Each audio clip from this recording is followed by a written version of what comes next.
Igbo ndị ọma na-ege ntị, ekele m unu ndị ọma kedu ka unu mere taa? Unu abụọla chi? Unu alọtala ọrụ? Unu agawala ya? Nke onye na-eme dị mma ya gaziere ya. Ndụ mmiri ndụ azụ, mmiri atala azụ anwụla. There is a very great information reaching us today. The acting president, so to say, Muhammadu Buhari, has banned Twitter. So if you are currently in Nigeria now, you will never use Twitter. Unless you created an account and indicated that you are not in Nigeria, you chose another country. Otherwise, you will not be allowed to use Twitter. So this is getting very, very serious. He does not have the interest of anybody at heart. This guy is terrible. So what am I saying is, Ndi Igbo, wherever you may be, wherever you are, you have to support your own. Yesterday, it was a helicopter was seen dropping off some arms in Yoruba land. And Yoruba land, these people are trying. Their obas, their governors, their traditional rulers are trying to support them. But Igbos, Biafra, some of you people does not know what is going on. So if you are in Biafra land right now, do not dress in black and black. These people has a hidden agenda.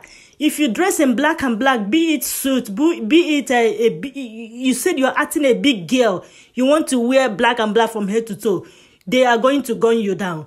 If you dress anyhow, your hair like a Rastafari, and you don't know how to dress properly, like this is the new trend now in our youth in Igbo land. You see them dress shabbily, their hair, they color their hair anyhow, they look awkward. So you have to avoid that kind of dressing right now. You have to dress well. You have to look responsible. Otherwise, the information reaching us has it that these people are around everywhere in the southern east of Nigeria. They are everywhere now looking for who to murder in cold blood. But it is not going to work for them. The God of Indibo will never let it happen. So if you are an Igbo man anywhere, support your own. Support IPOB. Support Biafra. Because Nigeria is no longer working. Let us tell ourselves the truth. People are saying, let us start praying, let us start praying. Since we started praying, has anything ever changed? So, nothing has ever changed. Can we continue in sin that grace may abound? We cannot continue this way. Prayer without works is nothing. So, we have been praying. Let us say the truth and shame the devil. Since we have been praying for Nigeria, has anything changed? In fact, we have more churches and things are getting worse. This is no longer time to pray. This is time for action. Let us do something now. Let us do something now. Guys, if you are not subscribed to the channel, consider doing so. If you are a returning subscriber, you are too much. Oh my God. We hold you so dear. We hold you so special. You are so special. Thank you so much for always coming back. Share this video widely and let me know what you think in the comment section. Suggest. We love to hear from you. We love to hear your contribution. And thank you. Listen to this man. Do not skip this video. Watch it to the end so you get the point, okay? I will see you in the next one. Thank you. I speak today as a citizen of 4 nationalities. I am Dr. Patrick Olisanrialike Obuekunia Nandri, a retired medical doctor. I am resident in the United Kingdom. I am, by birth, a native of Aguku Nri, hence, a citizen of Igbo land, and by extension, a citizen of Biafra land, and the geographical entity known today as the Federal Republic of Nigeria. I am also, by the grace of Her Majesty the Queen, and by the law of the United Kingdom, a British citizen. I have spoken recently in a previous video to my Igbo sisters and brothers about my concern in the insecurity and killings in Igbo land, and by extension in Biafra land and the geographical entity called Nigeria. In that message and plea, I called on the present leadership in Igbo land to meet up with Nnamdi Kanu to stop the calamity that is about to engulf Igbo land in particular, and Biafra land and Nigeria in general.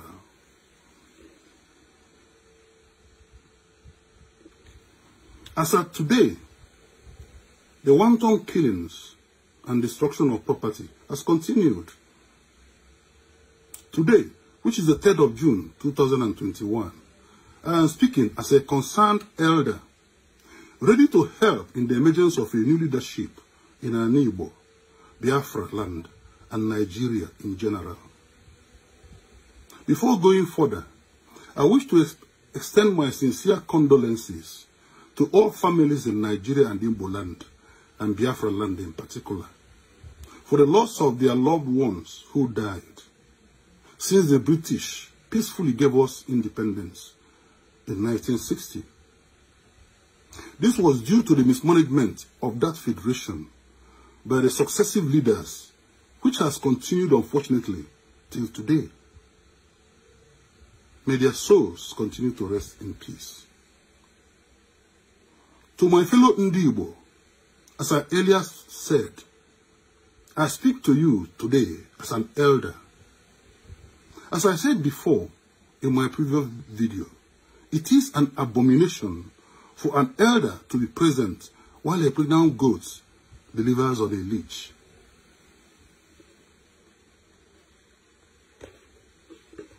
First, let me pay my allegiance to the following people and thank them for their work so far. Chief Nnamdi Kanu, the authentic leader of the people of Biafra land. Professor Anthony Ejiofor Ghana, the President General of World Igbo Congress, who is currently coordinating our political and diplomatic affairs. I urge all Igbo to give them their support, as freedom and happiness in a secure environment is in sight with this change that is happening now. I also call on the people of Udua land to look unto Chief Ayo Adebanjo, the only elder statesman from that Udua land, among a very few, who has stood and continues to say and insist that the truth must prevail. I have been watching him. Up to today, he is embittered that we don't want to tell the truth and tackle the fundamental problem, causing problem in Nigeria. To my fellow Igbo and Biafra land and the rest of Nigeria and the whole world, as an elder, I make the following statements.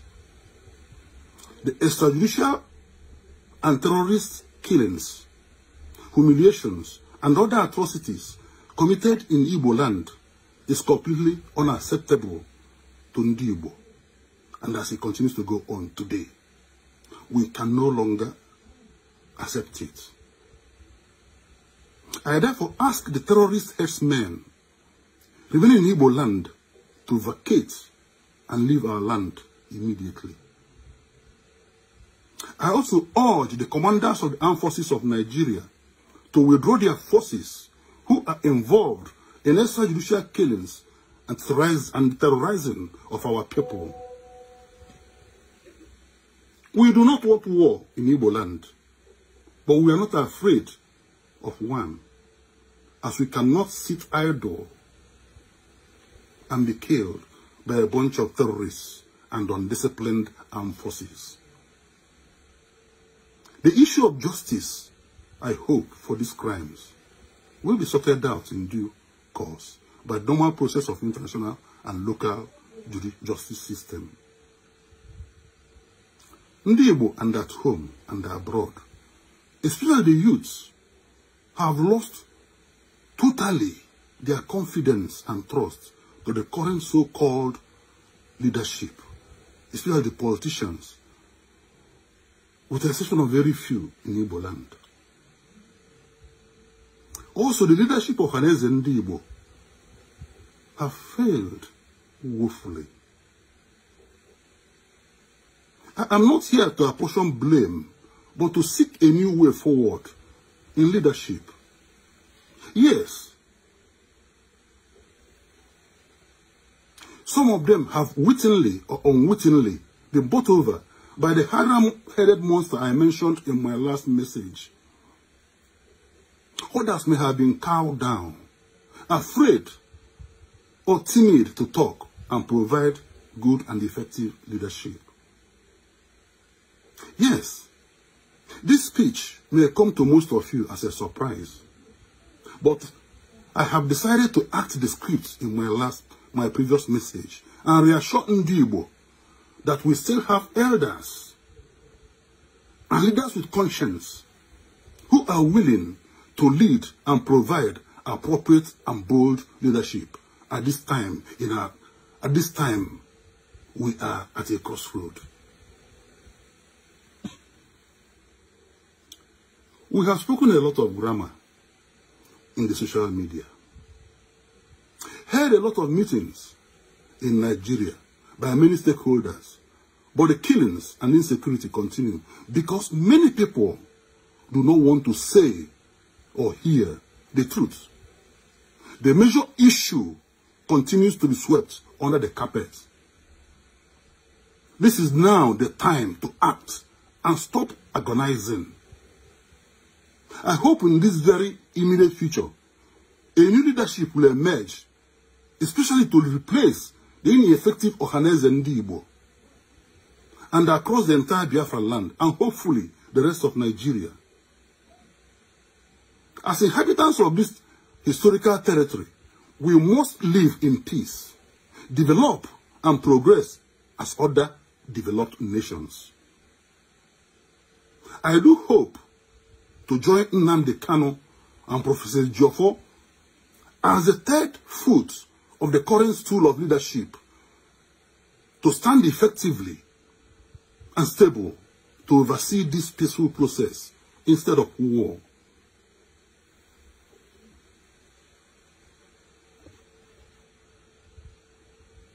I want to make it clear here that in the formation of a new leadership of Ohanaeze Ndigbo, no external power or authority shall be allowed to influence the emergence of that leadership, as was the case in the past. As an elder, I wish to confirm some obvious truths. IPOB is not and will never be a terrorist organization. In the first instance, the so-called government that proscribed it is an illegitimate government. I shall come back to this point later. In fact, that so-called government is a sponsor of terrorism. The Eastern Security Network, ESN, is the only authentic security organization present in Igbo land and recognized by Ndigbo today, who are amazingly comfortable with their defensive role. From my own assessment, it was formed to protect and defend Ndigbo against the insecurity that was imported into Igbo land by these unscrupulous leaders.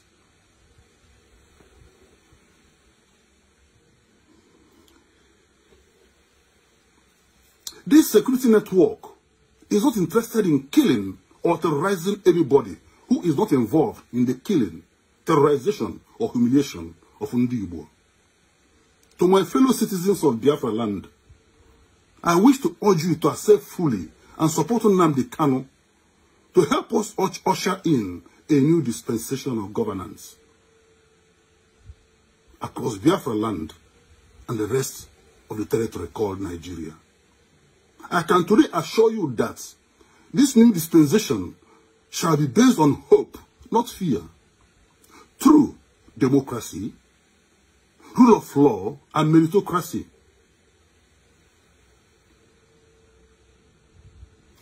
What we need today is an unadulterated socio-economic and political development, progress, prosperity, and happiness. We should not be diverted from this goal by the selfish and insensitive politicians under the direction of the Hydra-headed monster I mentioned in my previous message.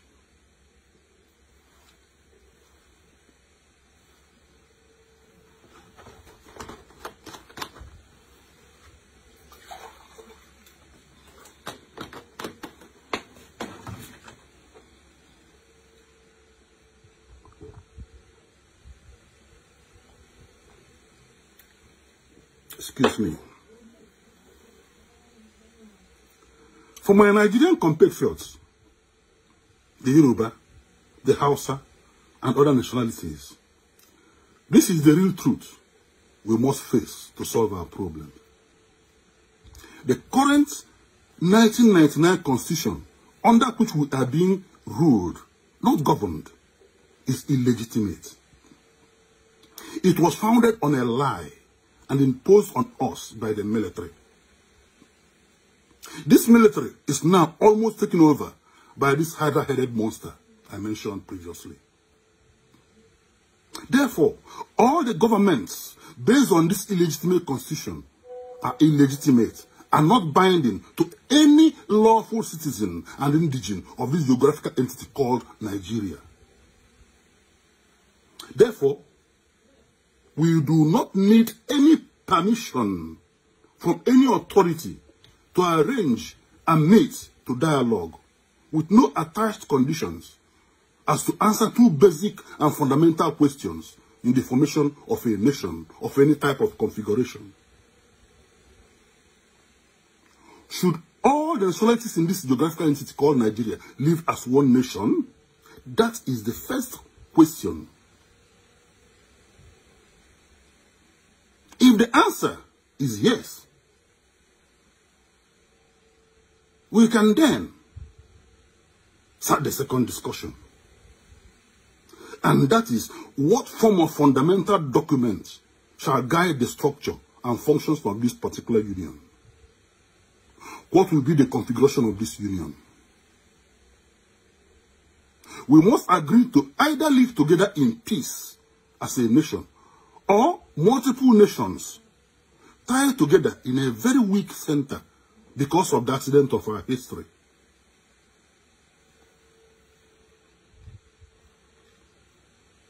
In the interim, while this deliberation is going on, I will ask that we immediately diffuse tensions across the entire territory by implementing the security section of the Aburi Accord of 1967.